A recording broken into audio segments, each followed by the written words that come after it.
اعوذ باللہ من الشیطان الرجیم بسم اللہ الرحمن الرحیم السلام علیکم ورحمۃ اللہ وبرکاتہ۔ میں امید کرتا ہوں آپ سب خیریت سے ہوں گے۔ صلی اللہ علیہ وآلہ وسلم کے بعد حضرت ابو بکر صدیق کو خلافت کس طرح ملی؟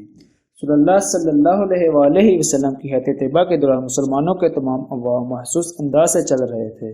پھر آپ صلی اللہ علیہ وآلہ وسلم اس جہاں فانی سے رخصت ہو گئے، سبھی کچھ بدل کے رہ گیا۔ ظاہر ہے کہ ایسے میں امت کو کسی پاسباں کی اشد ضرورت ہے۔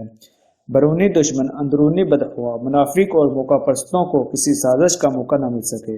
چنانچہ سن 11 ہجری 12 ربیع الاول بروز پیر جب صلی اللہ علیہ وآلہ وسلم انتقال کر گئے تو آپ صلی اللہ علیہ وسلم کی تدفین کے سلسلے میں ہی مشاورات کیے گئے۔ صحابہ کرام سے چند حضرات آپ کے گھر میں موجود تھے۔ اسی دوران کچھ لوگوں نے وہاں موجود حضرت عمر بن خطاب کو اطلاع دی کہ ثقیفہ بن صدا نامی مقام پر لوگ بڑی تعداد میں جمع ہیں۔ وہاں یہ موضوع زیر بحث ہے کہ اب رسول اللہ صلی اللہ علیہ وآلہ وسلم کا خلیفہ اور جانشین کون ہوگا۔ یہ اطلاع ملنے پر حضرت عمر نے حضرت ابو بکر صدیق سے اصرار کرتے ہوئے کہا کہ قبلہ اس کے معاملہ نازک ہو جائے، ہمیں وہاں پہنچ جانا چاہیے۔ چنانچہ یہ حضرت وہاں پہنچے۔ وہاں یہ موضوع زیر بحث تھا۔ کسی بھی لمحے یہ معاملہ کوئی غلط رخ اختیار کر سکتا تھا۔ صورتحال اس نزاکت کو بانپتے ہوئے حضرت ابو بکر صدیق نے لوگوں کو مخاطب کرتے ہوئے اس نازک موقع پر فتنہ پھیلانے سے باز کیا اور اتفاق اتحاد کا صورتحال قائم رکھنے کی اہمیت اور ضرورت کے بارے میں گفتگو کی۔ اس کے بعد حضرت عمر بن خطاب اور حضرت ابو عبیدہ رضی اللہ تعالیٰ عنہ کی جانب اشارہ کرتے ہوئے فرمایا کہ یقیناً یہی دو حضرات رسول اللہ صلی اللہ علیہ وآلہ وسلم کی جانشین کے قابل ہیں، لہٰذا میرا مشورہ یہ ہے کہ ان میں سے کسی ایک کے ہاتھ پر جلد جلد بیعت کر لیا جائے۔ حضرت عمر بن خطاب کی یہ بات سن کر حضرت ابو عبیدہ نے فرمایا، ہم میں سے کسی کا دل اس بات کو گوارا نہیں کرے گا جو شخص جسے خود رسول اللہ صلی اللہ علیہ وآلہ وسلم نے ہماری امامت کے لیے منتخب فرمایا تھا، ان کے ہوتے ہوئے کسی اور کو اس منصب کے لیے پسند کیا جائے۔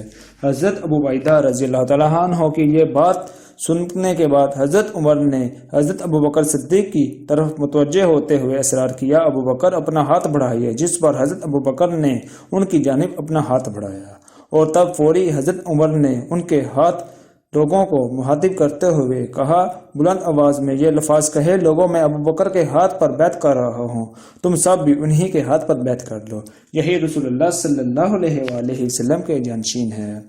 اس پر وہاں موجود سبھی افراد نے بڑی تعداد میں حضرت ابو بکر صدیق کے ہاتھ پر بیعت کر لی۔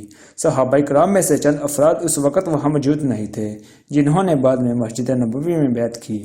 یوں حضرت ابو بکر صدیق کو بلا اتفاق رسول اللہ صلی اللہ علیہ وآلہ وسلم کے جانشین اور خلیفہ اول کی حیثیت سے منتخب کر دیا گیا۔ خلافت کی ذمہ داری سنبھالنے کے فوری بعد حضرت ابو بکر صدیق نے محسن خطاب کرتے ہوئے فرمایا، لوگوں میں تمہارا امیر مقرر کیا گیا ہوں، حالانہ میں تم سے افضل نہیں ہوں۔ اگر میں کام اچھا کروں تو تم میری مدد کرنا، غلط کروں تو اصلاح کرنا۔ سچ امانت ہے جبکہ جھوٹ خیانت ہے۔ تم میں سے جو شخص کمزور ہے وہ میرے نزدیک طاقتور ہے جب تک میں اسے اس کا حق نہ دلاؤں، اور تم میں سے جو کوئی طاقتور ہے میرے نزدیک وہ کمزور ہے۔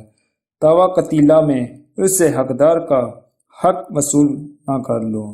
تم میری اطاعت کرو جب تک میں اللہ اور اس کے رسول کی اطاعت کروں، اور اگر مجھ سے کوئی عمل ایسا سرزد ہو جائے جس سے اللہ اور اس کے رسول کی نافرمانی کا پہلو نکلتا ہو تو تم پر میری اطاعت واجب نہیں ہوگی۔ اللہ تم پر رحم فرمائے۔ خلیفہ اول کی اس اولین تقریر کے ایک ایک جملے میں رسول اللہ صلی اللہ علیہ وآلہ وسلم کی پاکیزہ تعلیم و تربیت، اخلاص و تقوی کی جھلک رونما ہوتی ہے۔ خلیفہ اول کی اس تقریب میں یہ واضح ہوتا ہے کہ اس کا اندازہ فکر یہ ہے کہ وہ خود کو عوام الناس سے ممتاز و منفرد تصور نہیں کرتے۔